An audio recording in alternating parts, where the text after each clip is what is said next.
कैसे इस परिवेश की गतिविधियों से उषा अपने से जोड़ रही है और जो उसकी पवित्रता होती थी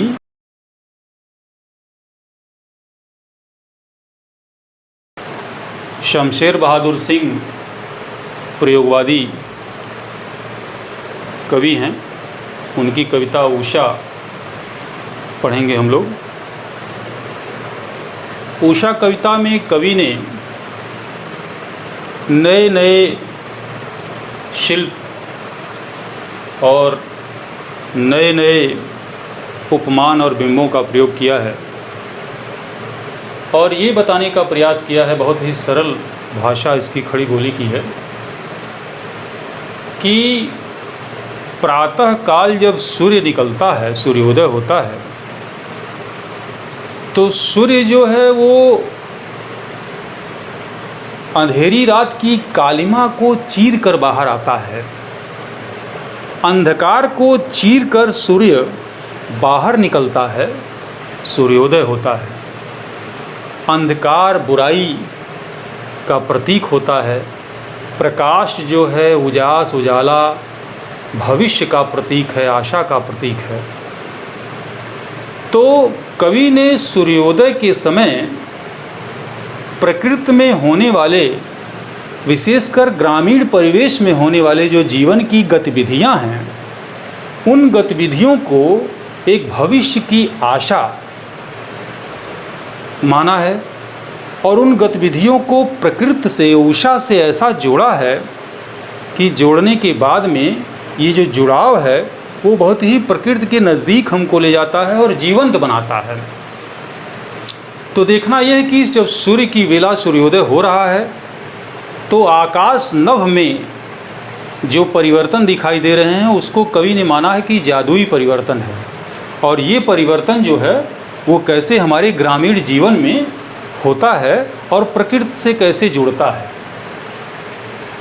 प्रात नभ था, प्रातः काल का नभ आकाश था बहुत नीला, नीले रंग का हो गया था। शंख जैसा, शंख के समान, शंख से तुलना की गई। जैसे शंख बहुत ही कांतिमय, उसकी चमक में बड़ी कांति होती है, वह कांति जो बिल्कुल निर्मल साफ पवित्र होती है, वही कांतिमय निर्मलता लिए हुए, पवित्रता लिए हुए शंख के समान आसमान भोर का साफ नीला दिखाई दे रहा है। कौन सा नभ? भोर का नभ। भोर जब एकदम सूर्योदय का समय होता है, भोर का समय होता है, उस समय प्रातः काल का जो समय होता है उस समय, और उस समय क्या होता है? भोर के नभ जब नीला आसमान साफ सुथरा शंख के समान दिखाई देता है तो क्या होता है धरती पर? धरती पर जीवन की गतिविधियां ग्रामीण परिवेश की कैसी होती हैं, कैसे इस परिवेश की गतिविधियों से उषा अपने से जोड़ रही है। राख से लीपा हुआ चौका। गांव में पहले जो चौका होता था जिस पर खाना बनता था, जिसको रसोई घर कहते थे, वो मिट्टी के चूल्हे होते थे और भोर के समय ही महिलाएं उठ करके उस मिट्टी के चूल्हे को, चूँकि रात में उसमें खाना बना होता है तो उसकी पवित्रता के लिए उसकी लिपाई कर देती थी मिट्टी से।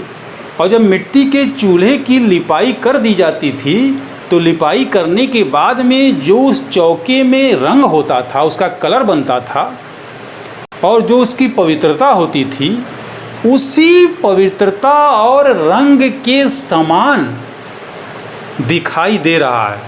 क्या दिखाई दे रहा है?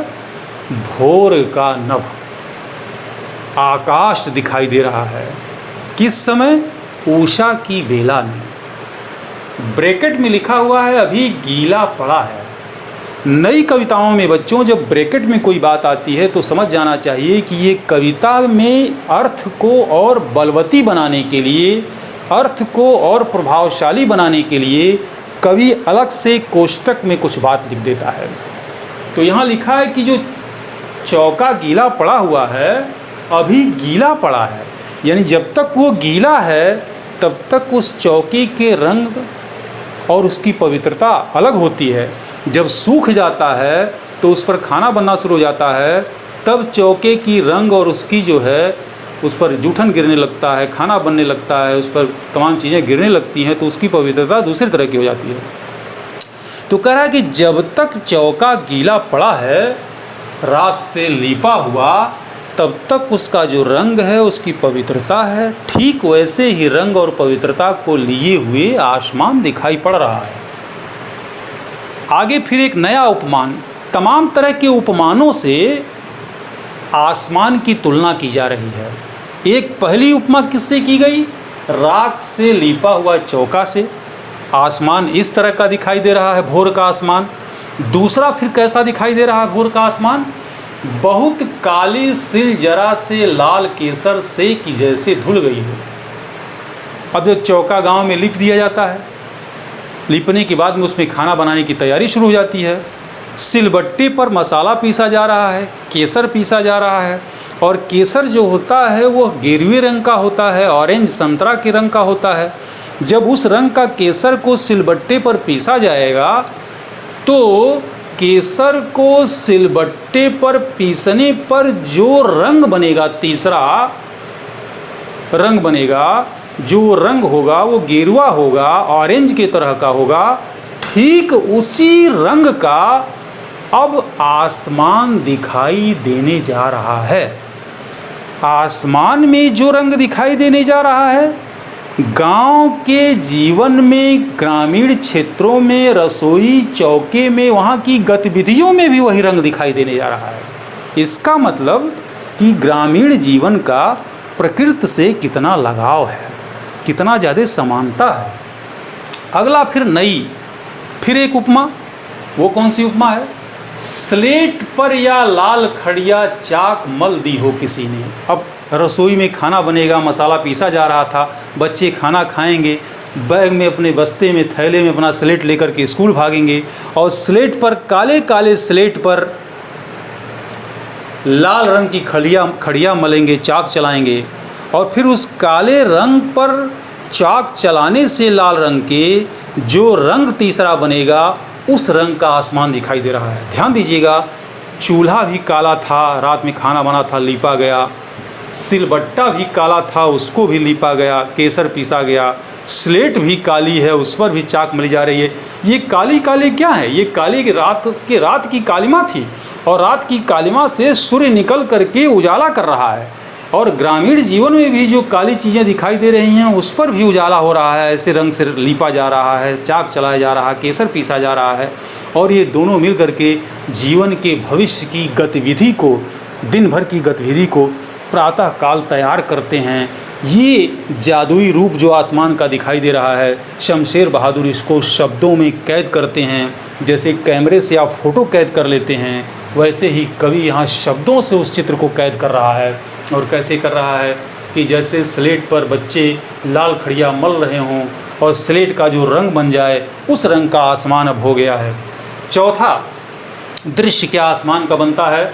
नील जल में या किसी की गौर झिलमिल देह जैसे हिल रही हो। और कह रहा है चौथा रूप ये बनता है उषा के समय में आसमान का, कि जैसे नीले पानी में, समुद्र का नीला पानी हो और उसमें कोई गौर वर्ण का अंग्रेज के समान कोई नहा रहा हो, और आप उसको समुद्र के तट से देख रहे हों कि नीले आसमान में गौर वर्ण का कोई तैरता हुआ पानी आदमी चला आ रहा हो।